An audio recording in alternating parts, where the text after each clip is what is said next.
Do you want a budget laptop at around $600 that still has the power to be able to do some gaming, video editing, as well as productivity tasks? Today we're going to take a closer look at the Lenovo Ideapad 5. I've been using the Lenovo Ideapad 5 for the past 2 weeks with all my different tasks on a daily basis, and I am ready to give you my opinion about the laptop. I'm W2Best, I make videos about tech, travel and inspiration, and if you like this kind of video, I would really appreciate it if you wanted to subscribe to the channel. That helps me out a ton and gives you all the content I'm going to be putting out the upcoming weeks and months, and I have a long backlog of content that I think you guys will really appreciate. I got the Lenovo Ideapad 5 after testing out the Lenovo Yoga Slim 7 for about 1 full month. After sending that one back, I was really keen to see what could I get from buying one of the cheaper models in the Ideapad series. Because especially in the US, the Lenovo Yoga Slim 7 is marketed as the Lenovo Ideapad Slim 7. And then Lenovo Ideapad 5 is like the younger sibling that is supposed to be a little bit less nice, a little bit less nice quality and so on. I paid 550 euros or about $600 for this machine, and that is with the Swedish sales tax of 25%. So that is worth considering if you compare prices between countries. The configuration I got at that price point is with the Ryzen 5 4500U processor. This is the 6-core version of the Ryzen series processors, and it has some really impressive performance, as we will see later on. I got the 8GB RAM model as this was the only one that was available in these cheaper price ranges, and this is a DDR4 3200 MHz RAM. It also has a 512GB SSD, so not as the cheapest alternative that come with a 256GB SSD. This is a fast Samsung NVMe SSD that you can see benchmarks on later on in the video. You can upgrade the SSD, so you could put in a larger SSD, and there's also a 2242mm drive, so you could add a second SSD into the machine. This video will be quite long, so I will put chapters in the description, so you can also navigate straight to the part of the review that you want to see, or if you want to revisit the review afterwards, you can just jump straight into the part that you really are interested in the information from.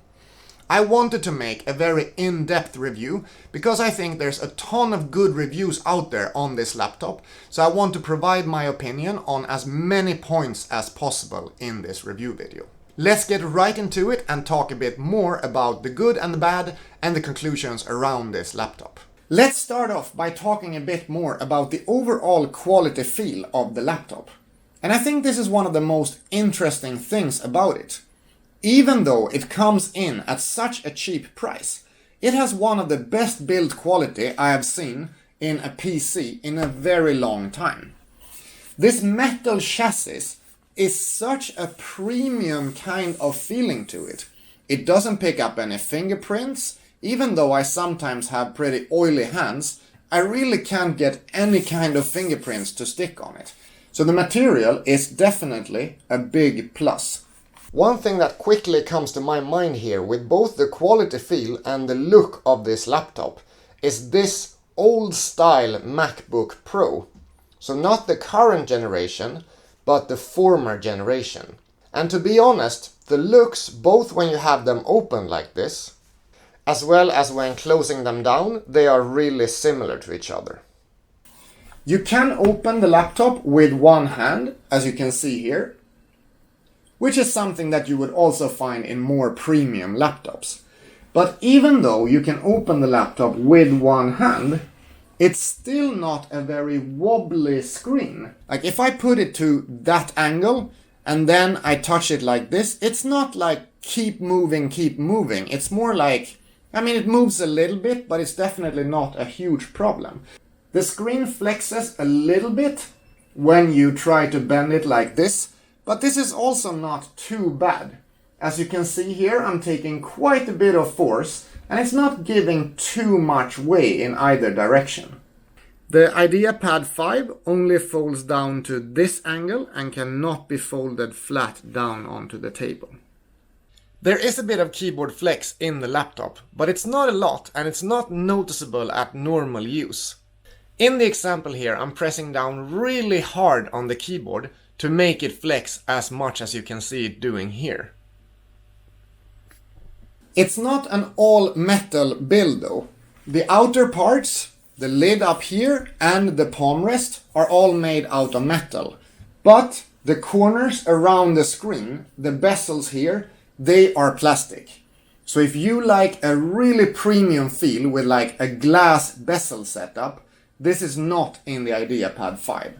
And talking about the screen, let's move on to covering it a bit more in depth. This is a matte screen with 300 nits of brightness and a color accuracy of 45% NTSC, which is equivalent to 72% sRGB. It is a 16:9 aspect ratio and a full HD screen of 1920 by 1080 pixels. I did the backlight bleed test on it in a dark environment, and I think it has a tiny bit of backlight bleed up here in the top right corner. But that's way less than I've had in any other Lenovo device that I bought during the last 5 years. Maybe I'm just lucky. The main thing here is, do I think the screen is good enough? I guess this comes down to two things. Is it good enough for the price? 100% yes. With this price point, I wouldn't expect to get a perfectly super nice color accurate display as you would get in, for example, a MacBook Pro or Dell XPS 15 or similar. If you really want to do creativity work, video editing or photo editing, and you're not using an external screen, you're probably better off spending a bit more money or looking in a different direction. For example, the Lenovo Yoga Slim 7 that I reviewed before has a 72% NTSC, which is equivalent to 100% sRGB. Is it good enough for like a regular productivity or office work setup? For sure, I think it is. I was a bit confused at first when I saw the screen and thought that, oh, this is not going to be good enough for me even in my office work, my daily work.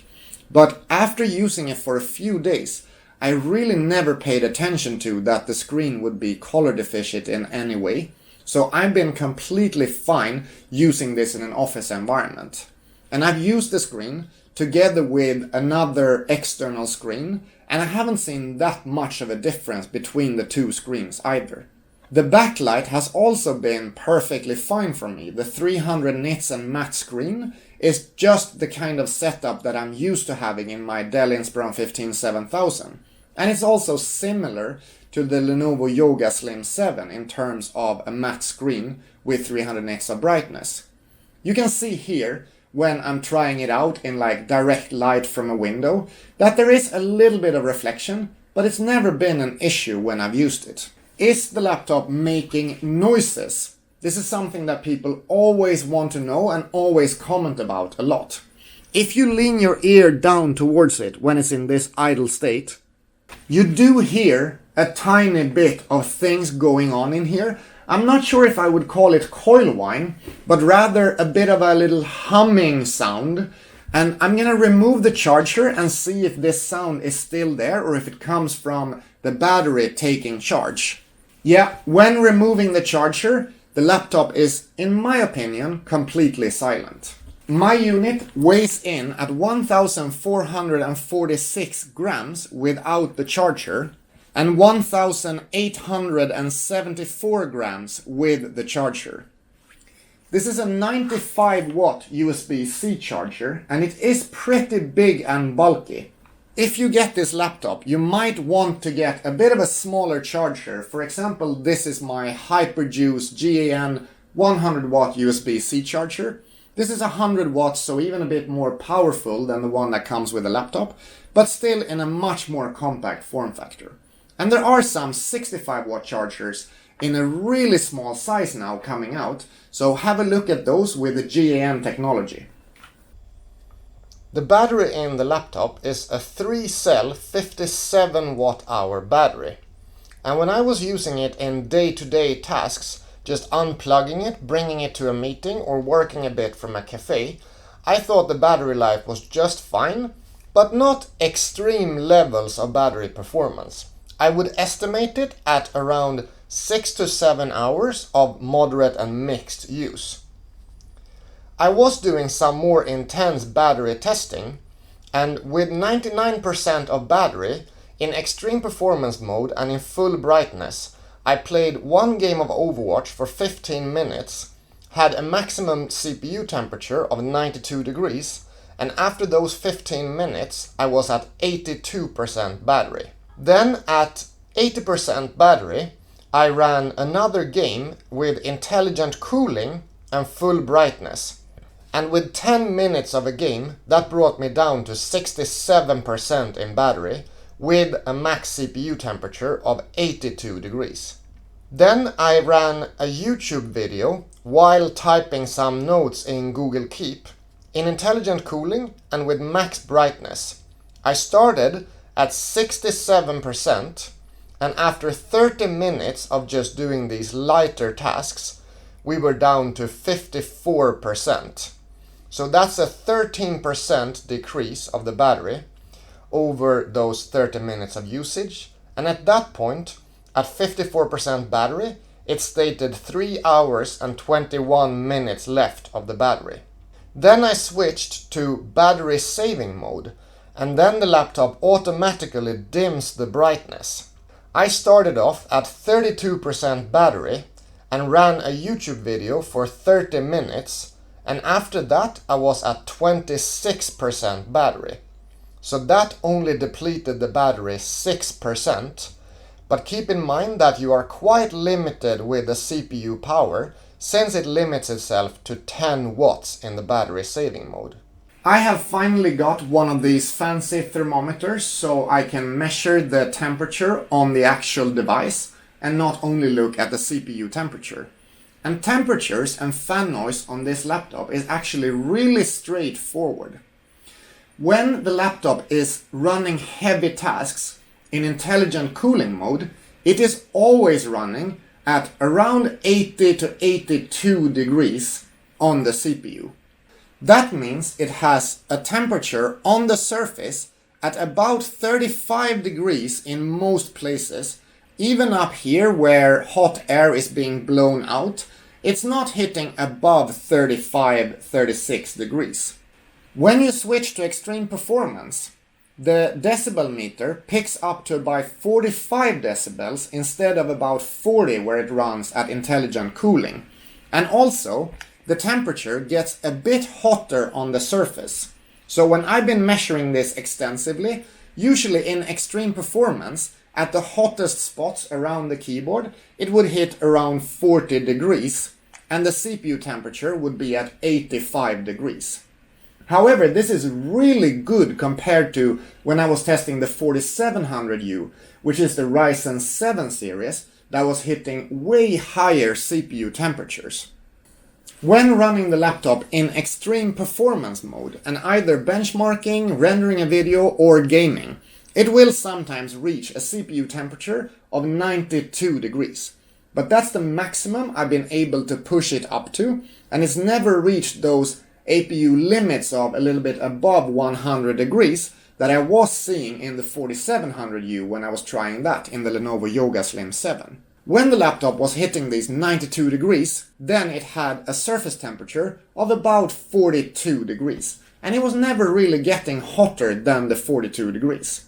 The only way I could get it to run hotter than 42 degrees on the surface was when I really maxed it out and ran a game of Overwatch on medium settings in 75 to 85 FPS average, at the same time as I had Davinci Resolve open with a 5-minute video clip imported to the timeline just to keep as much RAM occupied as possible.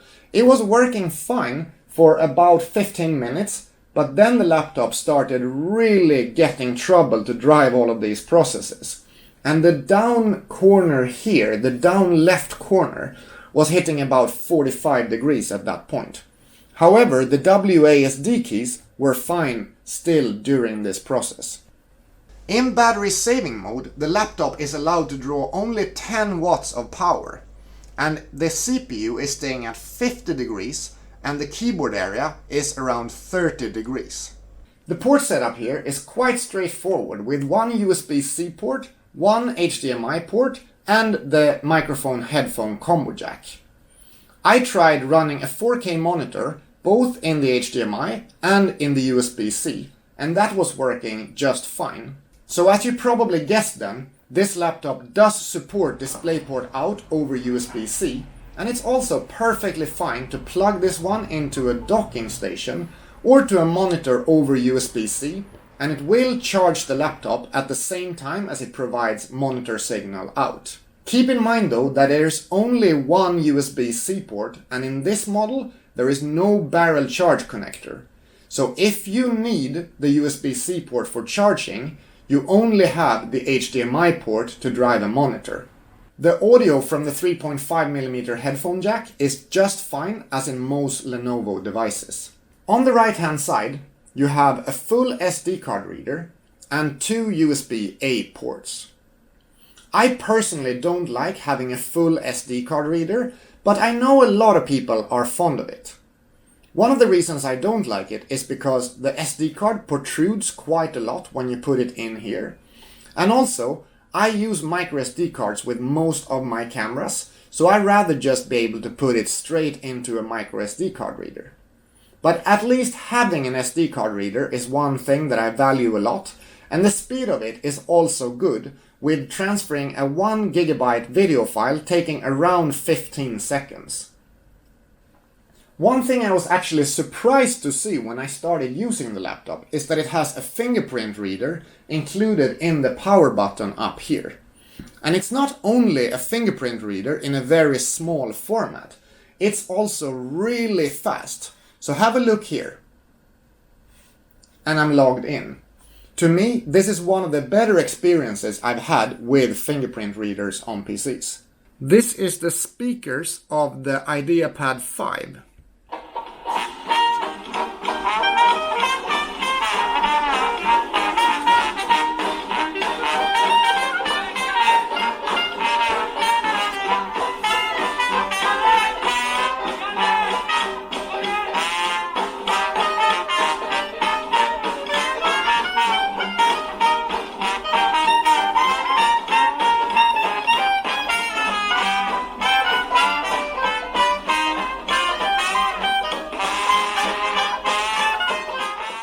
Pretty good performance. These are the speakers of the Lenovo Yoga Slim 7.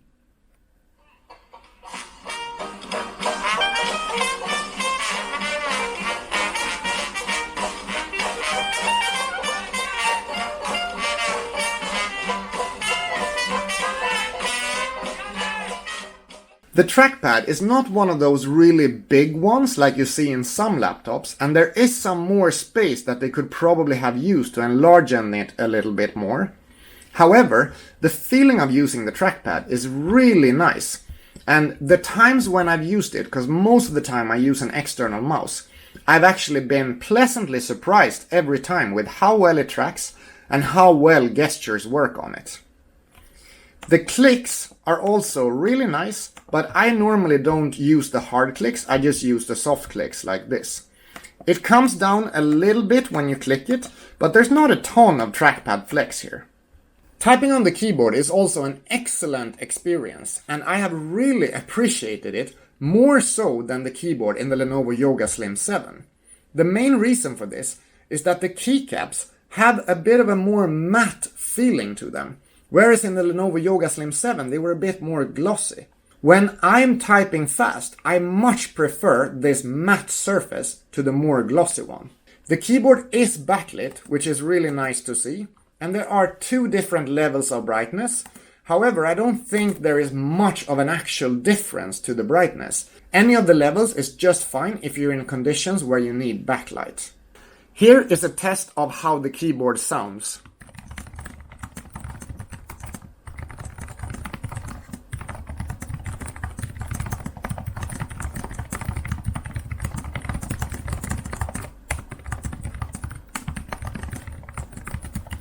I've used the camera on this laptop quite a bit in business meetings, and I think it's sufficient, but not very good. I haven't had any complaints on the camera quality or the microphone quality, and one thing that I think is actually a bit special with it is that it's somewhat wide angle. So when me and my colleague were sitting on like about a meter distance to keep like some kind of safe distance from each other, we would still fit both of us in the camera view.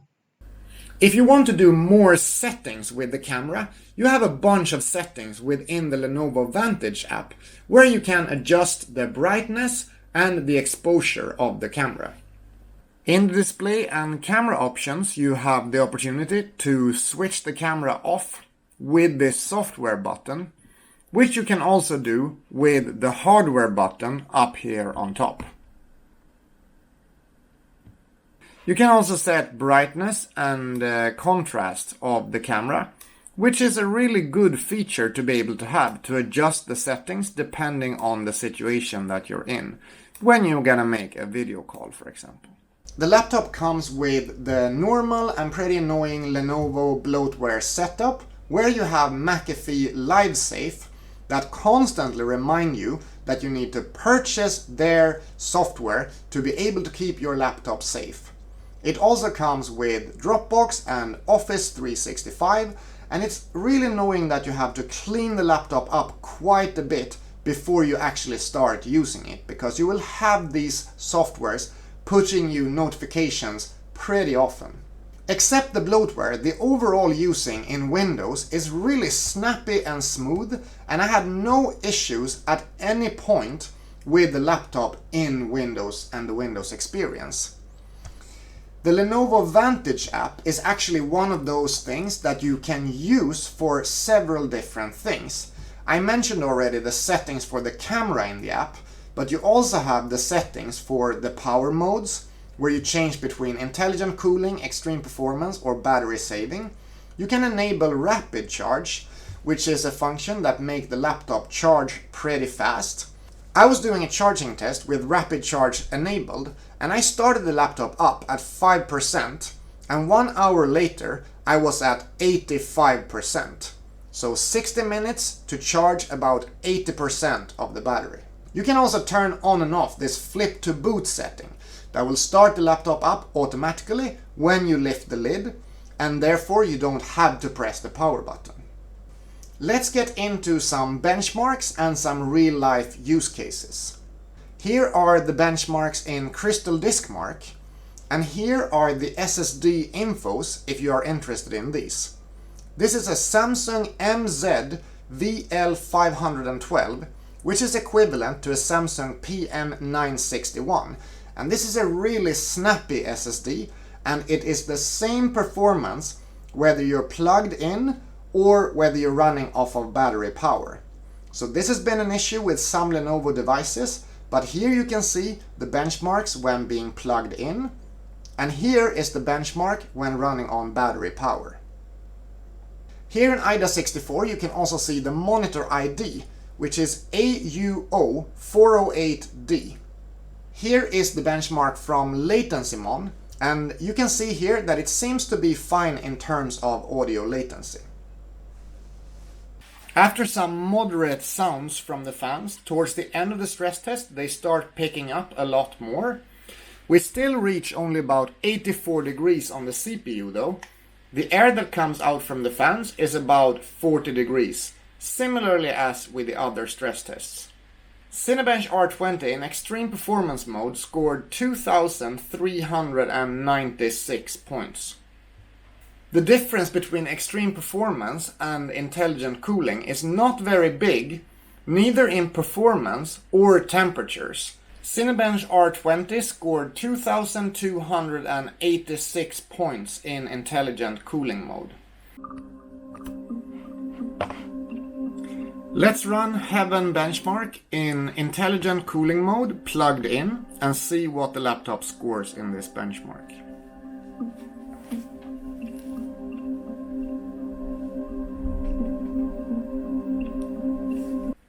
I'm going to turn off the audio so you can hear the fan noise, which is not loud at all currently.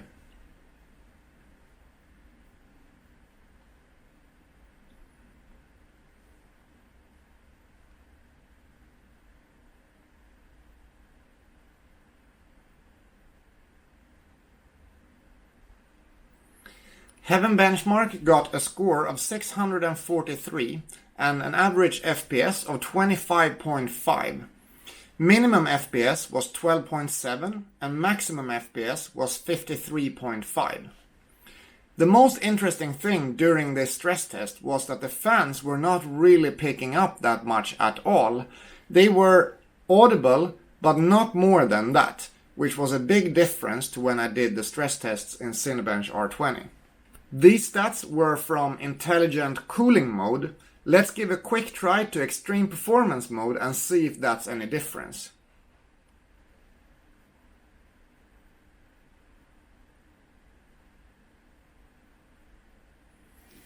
In extreme performance mode, the score was 642 and the average FPS 25.5. Minimum FPS was 14.5 and maximum FPS 52.4.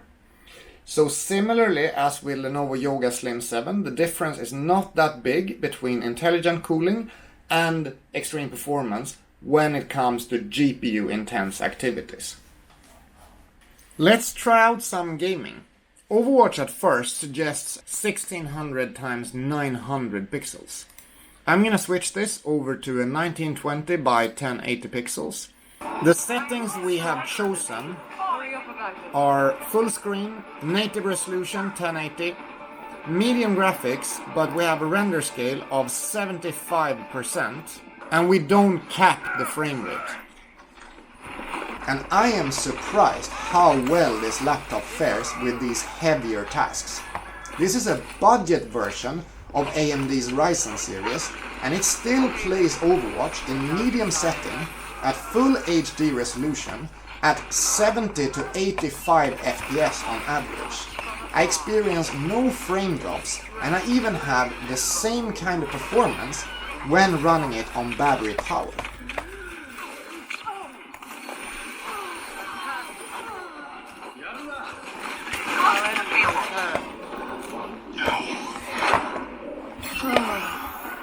My condition is improved.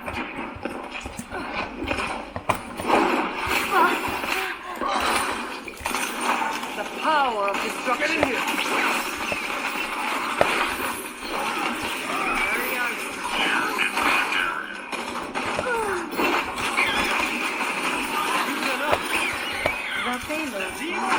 This is my will.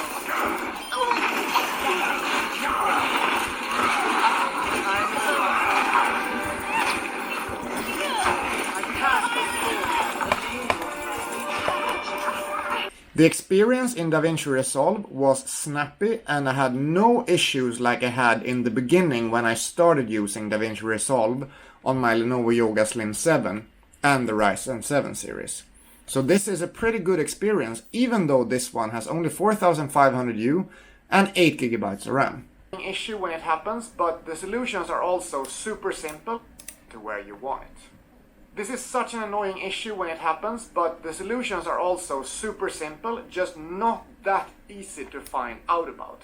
So I want to make this quick video to share what to do when this is happening.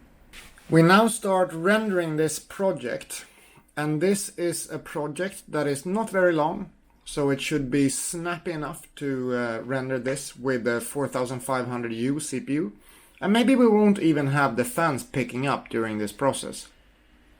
Oh yeah, we do. We definitely have the fans picking up right away.